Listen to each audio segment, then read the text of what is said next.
रात को नींद आती है या छत की तरफ घूरते हुए यही सोचते हो कि नेक्स्ट मंथ की ईएमआई कैसे जाएगी?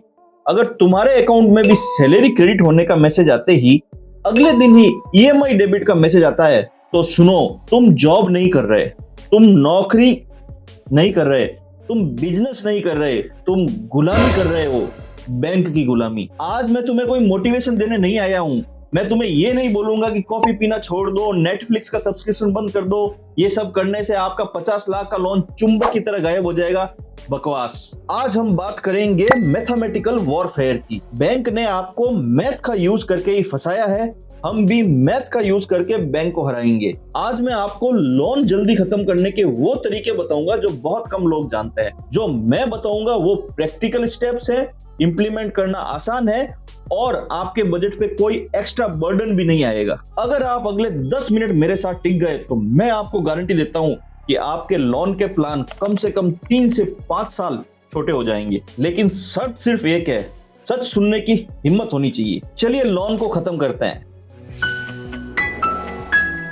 पहले समझो कि तुम हार क्यों रहे हो। अगर आपने 50 लाख का लोन लिया है 8.5% की रेट पे और 20 साल के लिए, तो आपको लगता है क्या है, धीरे धीरे भर देंगे?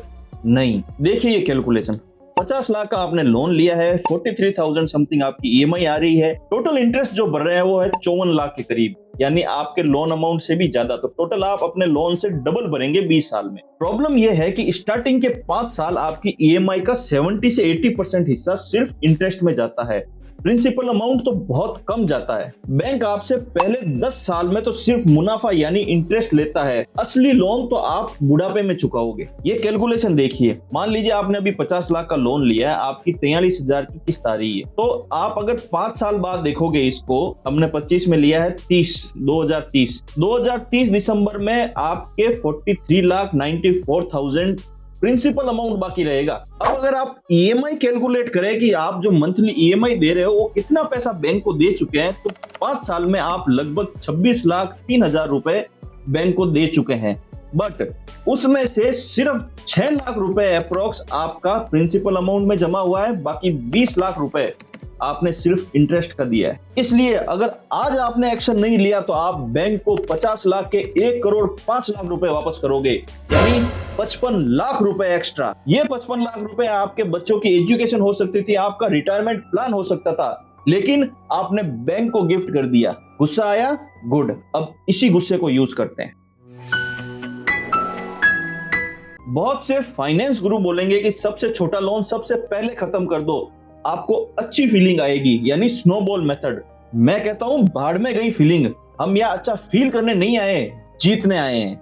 आपको यूज करना है द स्नाइपर मेथड। अपने सारे लोन की एक लिस्ट बनाओ। पर्सनल लोन 12 से 14%, क्रेडिट कार्ड पे लोन ले रखा है तो 36%, ये लोन नहीं है, सुसाइड है। कार लोन 9%, होम लोन 8.5%, इसी तरह पूरी लिस्ट बनाओ। अब मैं जो आपको बताने जा रहा हूं शायद आपको चुभेगा, पर सुनना जरूरी है। सबसे पहले सबसे ज्यादा इंटरेस्ट वाला लोन को खत्म करो। सबसे पहले उस लोन पे अटैक करो जिसका इंटरेस्ट रेट सबसे ज्यादा है। यूजुअली क्रेडिट कार्ड या पर्सनल लोन का इंटरेस्ट सबसे ज्यादा होता है। मैथमेटिकली अगर आप 40% वाला लोन छोड़कर 8% वाला लोन चुका रहे हो तो वो आप अपनी खुशी के लिए, बाकी आप पैसा जला रहे हो। हाई इंटरेस्ट रेट वाले लोन पे टारगेट करो और जो भी एक्स्ट्रा सेविंग्स है उससे वो लोन तुरंत बंद करो। एक बार अगर 30-40% वाला लोन खत्म हो गया तो तुम्हारे कैश फ्लो में सांस लेने की जगह बचेगी। बाई वीकली स्ट्रेटेजी बड़े काम की चीज है। बैंक चाहता है कि आप महीने में एक ईएमआई भरो। पता है क्यों? साल में 12 महीने होते हैं, यानी 12 ईएमआई, लेकिन साल में 52 हफ्ते होते हैं। अब आपको करना क्या है, आप जो महीने की ईएमआई दे रहे हैं उसको वीकली डिवाइड करो और हर 2 हफ्ते में आधी ईएमआई एक अलग अकाउंट में ट्रांसफर करो और 2 हफ्ते बाद फिर वही आधी ईएमआई अकाउंट में ट्रांसफर करो। जैसे ही आपका ईएमआई डे आए तो उस अकाउंट में से आपके ऑटो डेबिट वाले अकाउंट में ट्रांसफर कर दो। अब आप सोच रहे हो ये क्या गणित है, इससे क्या होगा, वो तो ईएमआई तो बराबर ही जानी है। नहीं, साल में वीक होते हैं 52। अगर आपने हर अल्टरनेट वीक पर आधा पेमेंट भी किया है तो आप साल में करोगे 26 पेमेंट, और 26 पेमेंट आधा आधा पेमेंट करो तो फुल पेमेंट कितना हो गया? 13 फुल पेमेंट। तो आपकी टोटल साल की ईएमआई जाएगी 13। इस तरह आप बिना बजट पे बर्डन बढ़ाए भी हर साल एक एक्स्ट्रा ईएमआई पे कर पाओगे। मैजिक समझे? बिना फील किए, बिना एक्स्ट्रा बर्डन के आप साल में 12 की जगह 13 ईएमआई पे करोगे और सिर्फ एक एक्स्ट्रा ईएमआई पे करने से आपका 20 साल का लोन 16 साल में खत्म हो जाएगा। 4 साल की आजादी सिर्फ कैलेंडर चेंज करने से। महीने की ईएमआई की जगह बाई वीकली ईएमआई। बैंक तो बाई वीकली ईएमआई लेता नहीं है, तो आप एक अपना अलग सिस्टम बनाओ, एक अलग अकाउंट खोलो और उसमें हर दूसरे हफ्ते आधी ईएमआई ट्रांसफर करते रहो। साल के एंड में एक एक्स्ट्रा ईएमआई बचेगी, उठा के बैंक के मुंह पे मारो। अब थोड़ा कड़वा सच, हम में से बहुत लोग एसेट्स के नाम पर लाइबिलिटीज को पाल रहे हैं। क्या आपके पास कोई एलआईसी पॉलिसी है जो 4% का इंटरेस्ट दे रही है, या कोई एफडी है जो सिर्फ 6 या 7% का इंटरेस्ट दे रही है, जबकि आपका पर्सनल लोन 14% या कोई ऐसा लोन है जो 16-17% पर चल रहा है? अभी उस एलआईसी या एफडी को तोड़ो, सरेंडर कराओ और उस लोन को खत्म करो। लोग कहते हैं लॉस हो जाएगा। अरे बेवकूफ, 14% इंटरेस्ट देना ज्यादा लॉस है या पॉलिसी का छोटा सा लॉस? दूसरा तरीका, क्या आपके पास एक्स्ट्रा गोल्ड पड़ा है जो लॉकर में पड़े पड़े धूल खा रहा है? Liquidity is king. Gold loan की रेट 8 से 9%, पर्सनल लोन की रेट 14 से 15% से कम होता है। आर्बिट्रेज करो, सोना गिरवी रख के हाई इंटरेस्ट वाला लोन चुका दो। अब आपको करना क्या है, गोल्ड लोन में सिर्फ इंटरेस्ट पे नहीं करना। अगर सिर्फ ऐसा करोगे तो गोल्ड बैंक में ही पड़ा रहेगा। ईएमआई कैलकुलेटर खोलो और गोल्ड लोन की ईएमआई निकाल लो। जैसे आप पर्सनल लोन की ईएमआई दे रहे थे, गोल्ड लोन की भी ईएमआई दो, तो आपका लोन 3-4 साल में खत्म हो जाएगा। गोल्ड भी आपके पास वापस आ जाएगा और आपकी मंथली ईएमआई भी कम आएगी पर्सनल लोन से। अब सबसे बड़ा कड़वा सच, द कार। अगर आपके पास गाड़ी है जो आपकी इनकम या सैलरी का 15 से 20% ईएमआई खा रही है और आप रोज कर्ज में डूब रहे हो, तो सेल द डैम कार। ओला उबर सस्ता पड़ेगा, ट्रस्ट मी। ईगो को साइड में रखो और मैथ को ड्राइविंग सीट पे बैठाओ। अगर आपने ये नेक्स्ट स्टेप मिस किया तो ऊपर के सारे स्टेप्स बेकार है, क्योंकि ये स्टेप्स आपके दिमाग के बारे में है।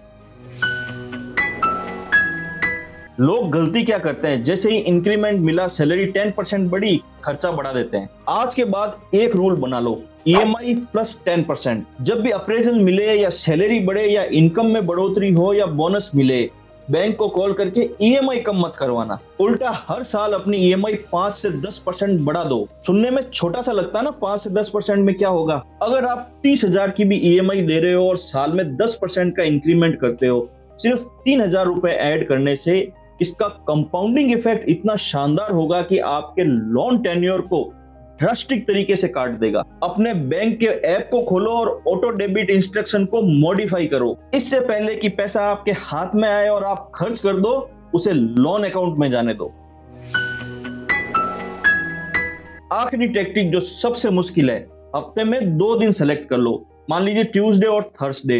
इन 2 दिनों को हम बोलेंगे 0 डेज। मतलब इन 2 दिनों में आपको एक भी रुपया खर्च नहीं करना है। No coffee, no ordering food, no petrol, nothing. ये सिर्फ पैसा बचाने के लिए नहीं है, ये तुम्हारे दिमाग को ट्रेन करने के लिए है।